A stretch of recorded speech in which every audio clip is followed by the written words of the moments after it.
Let's talk about a Tea Party lawmaker who has been busted on cocaine charges.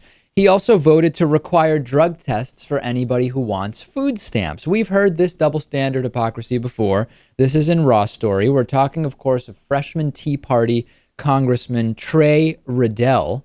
Maybe it's pronounced Radel. He's a Republican from Florida. He appeared in court today and he did plead guilty to a misdemeanor charge of possession of cocaine. The story is that he was caught buying the coke on October 29th in an undercover sting operation that was set up by the DEA and the FBI. He was sentenced to 1 year of supervised probation and ordered to pay $250 to a victim's compensation fund. If he breaks his probation, he could face 6 months in jail and a $1,000 fine. What a tough penalty for the guy, huh, Lewis? Yeah, really. This one's really going to put him in the hole. Yeah. He was arrested and he was only just recently charged, even though the arrest took place a couple of weeks ago. So here's the double standard, which we have to talk about. He has co-sponsored a bill to end mandatory minimum sentencing requirements, which often make it so people who are convicted of drug possession serve these long prison sentences. That's good.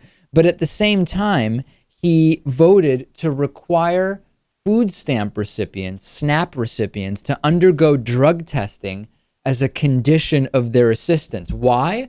Well, as we often hear from these right-wingers, if you're going to receive money from the federal government, we want to be sure you aren't on drugs. Okay, we could debate that. However, he's getting federal money. He is an employee of the government. He is paid by the government.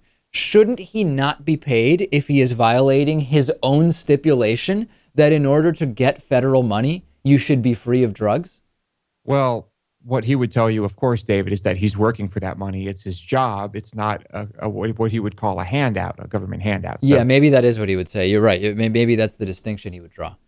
I would assume it would have to be. That's the only distinction to draw. It's almost like he's projecting his own struggles with drugs on the poor by demanding they take the drug test for food stamps, and he's sitting there snorting the night away, so to speak. He's pro-family, by the way. In case anybody was concerned, don't worry, Lewis. This is a pro-family guy who will ensure the sanctity of marriage is upheld and all that stuff.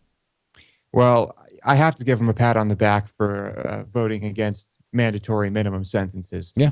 Most people who are in his party would not do that.